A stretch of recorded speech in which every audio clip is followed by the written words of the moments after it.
Ahoy folks, and welcome back to Broadside Gaming with me, Zug. So, I have a lot of these builds already pre-recorded and set up for, release on later dates. And at the moment we're going through the Psyker builds, but I thought I'd drop a little extra for you today and show off a build I've been using pretty much consistently in Auric Damnation and Maelstrom missions. So, let's jump in and have a quick look. As you can tell, it is the Ogryn, with my big meaty hands and my lovely pickaxe. So let's jump in and I'll show you what we're going on with. So, first of all, the pickaxe that you are looking for is the Carsolus.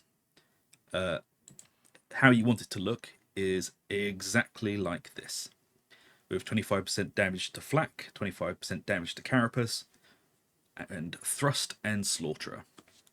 But in this build, we're changing thrust to confident strike. Okay? So you want it to look exactly like this, or as close to as you can get. This is damn near a god roll. If it was just a few more points up than it would be, but it's as close as I've gotten so far. So, same perks, modifiers, and blessing wise, you want Slaughterer and Confident Strike. So, this build is meant to be extremely tanky without losing much damage. So that's the melee weapon. The range weapon we're going to be using again is the Kickback. It's my favourite range weapon for the Ogryn, as it's still ridiculously overpowered and has no drop-off range. If you can see the target, you can kill it. So with this, we've got Flak, Blaze Away, and Surgical. You can change Infested out to Maniac, which I would strongly advise, but mine got locked to Infested. But for you, damage to Maniac, damage to Flak, Blaze Away, and Surgical. And your dump stat at the moment is range, because the Kickback does not have a cutoff point for how far it can shoot at this point in time. It will do probably in the future when the itemization patch comes in. I'm pretty sure they're going to nerf this, so play with it while you can, because it's not going to be like this forever. Right, and onto the curios. So we are using one max health curio with max health, damage resistance gunners, and toughness regeneration, and then two toughness curios, which are exactly the same. So toughness, damage resistant snipers, damage resistant gunners, and extra toughness. As you can see, they are exactly the same. And that's the health one. I have actually left the toughness regeneration speed on there because a little bit does help. But I have taken it off of the other two to get damage resistance to snipers, because they can be absolutely horrible. And gunners at the moment are just way overtuned. So that is the item setup. We're quickly going to talk about the weapons. So with the Carsolus, it is dubbed the lightest pickaxe, but it is actually one of the most powerful. And there are a few reasons why. One is that its wide, fast sweeps are absolutely ridiculous, especially when you've got 5 stacks of Slaughterer going.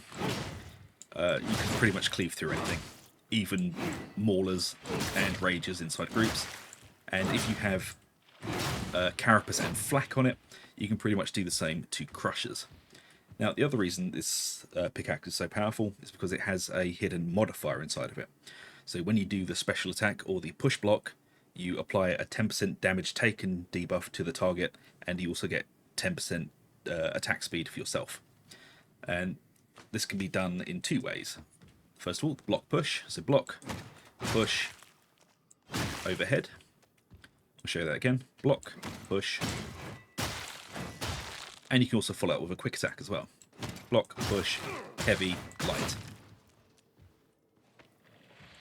Block, push, heavy, light. So that is one way to use the special on it. The other way is to use the special action attack. For me, it's mouse button 4. Check your controls if you don't know what it is. And that is the pick pull. So you pull them, you stagger them, heavy, light. Stagger them, heavy, heavy, light. There you go. And as for the kickback, as I said, it basically has unlimited range.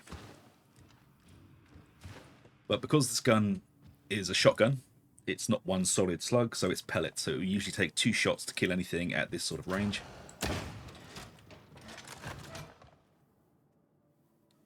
Maybe even longer.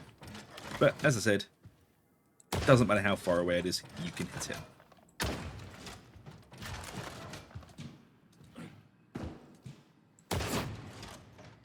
And there you go. See, it's doing respectable damage. And I'm not even really aiming, just aim in its general direction. And it will do some damage. It's not a sniper weapon at all, but in a pinch, if no one else can get it, you can get it. So there you go, that's the weapons. Now, for the talents.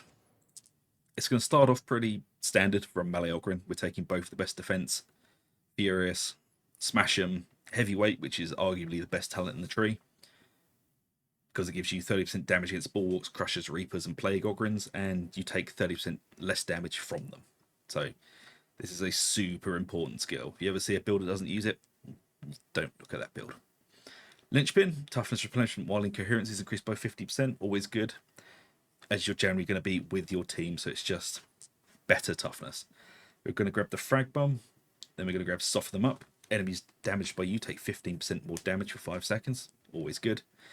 Everything you hit basically takes 15% more damage on the next hit. I'm going to be grabbing the toughness node here, toughness damage reduction here, into Indomitable, and we're only going to be taking Stomping Boots. I know this is sacrilege, but hear me out. So, Pulverize gives you a little bit more defense because everything bleeds, whereas Trample gives you more damage because you get a damage buff for doing it. So, they're both pretty good. But we're using that extra point down in the tree somewhere. So, we're going to be taking Rending, Batter, inflict 4 stacks of bleed on heavy melee hit, always good. Heavy damage here, Bonebreaker's Aura for more heavy damage, melee damage boost here, and that point that we've taken from Trample or Pulverize is going to be going into Too Stubborn to Die. Now, this is going to help us clutch, and it's going to make us far tougher. Because anyone that says they're running all missions and it's like, oh, I'm not losing any health, blah, blah, blah, it doesn't work like that, ever. This is going to help you. When things get hairy, this is going to help save us. And we're going over here to the middle, grabbing more toughness, grabbing Attention Seeker, blocking or pushing enemies taunts them. Payback, 20% damage for 5 seconds after being hit by a melee attack. Doesn't even matter if you've blocked it, but this will pretty much be proccing all the time. Then we're going to be grabbing Delight in Destruction, damage resistance per bleeding enemy in melee range, stacked 6 times. Dominate, 10% rending for 10 seconds on elite kill. More toughness damage reduction. Picking up Implacable, damage reduction while charging melee attacks. We're always charging melee attacks, so this is good. More heavy damage, and down into Heavy Hitter. 5% damage for 7.5% seconds on heavy attack, stacks 5 times. So this is just going to be a big old stacking damage buff for us. And also an attack speed buff. And of course, toughness replenishment with melee kills. But there is one thing you can do here. You can take out Unstoppable, and you can go for more toughness. So the reason we're doing that is we're trying to front load as much toughness as we possibly can, while also being able to farm back that toughness with confident strikes. If we had the spare points, we would try and pick up, the toughness damage reduction here and a few other points like max health here, but we don't. So this is going to give you pure damage, this small amount of toughness regeneration while killing. But we now have Confident Strike, which is going to fill that slot and buff the amount of toughness that we can run with. As you can see here, I'm running with 206 toughness and 375 health. And I'm still able to crank out that damage because we have not skimped on any of the damage nodes. We've just moved around how we regen toughness slightly. Now, if you don't have Confident Strikes on your pick, then I would highly suggest removing this point and putting it back into Unstoppable. The only way we can really do this is with Confident Strikes on the pick. So if you don't have that, take that point out, and just put it back in. So we're losing a little bit of toughness. As you can see there, we've lost 21 toughness. And it's a multiplier, it's not just 15, it's 15 plus the percentage of what we've got on our curios. So, yeah, we lose 21 toughness, but we also have more toughness by killing stuff. Whereas Confident Strikes isn't through killing, it's from chained hits. So the more you swing, the more toughness you're going to be bringing back to yourself. I quite enjoy this build. It's a little bit different. It is weird at the start with not having Trample or Pulverize, but you won't really notice it later on. I mean, if you really wanted to, you could drop these two and put them back over here for Get Stuck In and Bruiser. They're more to help you move around the battlefield, whereas this is giving you control and damage. And that's what we're trying to go for. We're trying to go for control and damage without sacrificing any of our inbuilt damage by having to go through Lord Protector. So, there you go. A very tanky build that's Auric ready. And I hope you guys enjoy it. And if you do, please do like, subscribe, ring that bell for notifications. It really does help us out. And if you could, share it around with your friends, see what they think. But that's it for now. So until the next time, I'll see you later.